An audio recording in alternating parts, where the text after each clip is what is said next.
Hi, this is Lab 3, Black Hole.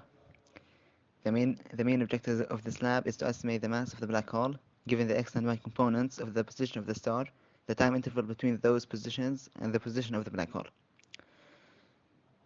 We do that by using the x and y components of the position vector of the star with a time step to calculate the rate of the change of the momentum, and then the net force, including the parallel and perpendicular net force.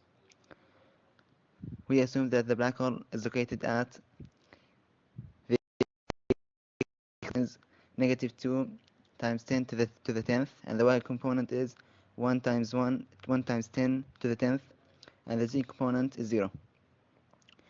The mass of the star is 1.989 times 10 to the 27th, and the time step is 1 day, which is 86,400 seconds.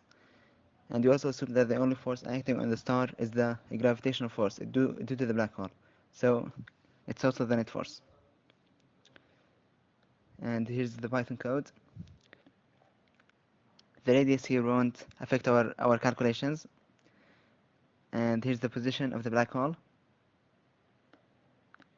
the mass of the star, and the mass of the black hole, but we haven't estimated it yet, so it's 0 for now. And here's delta t, which is 1 day in seconds, and the gravitational constant, big G. And here's the x and y components of the velocity, which we got from the CSV file. And here's the final and the initial velocity, and the same for the momentum. And here's the change of the velocity and the change of the momentum. And here's the rate of change of the momentum, which is the change of the momentum divided by the change of the time, and F net. And here's dp over dt parallel, which is the change of the magnitude of the momentum divided by the change of time times p hat, and the F net parallel, and dp over dt perpendicular, and F net perpendicular.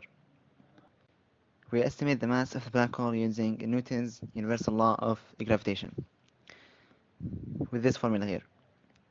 And since the only force acting on the star is the gravitational force due to the black hole, I put here the net force. And we already know the net force from the positions and the gravitational constant and the displacement between them, which is the position of the star minus the position of the black hole and the mass of the star. So with a little algebra, we can get the mass of the black hole, which is the net force times the displacement squared divided by the gravitational constant times the mass of the star.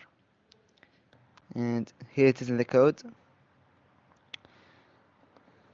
And the plus sign here means to take the current value of the black hole's mass and then add it to this value over here. And the reason I did that is because in every iterative there was a change, a little change in the mass. So I get the average mass, and that change is because we approximate some of the parameters like the star's mass and the G constant and the position of the black hole, and dp over dt almost equals delta p divided by delta t. And as you see here, I divided by the number of iterates to get the average mass, and let's run it.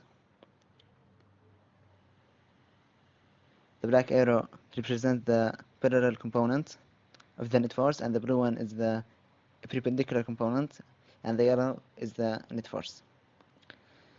So, and here is the mass of the black hole, which is 2.385 times 10 to the 31st kilograms. So what does it mean?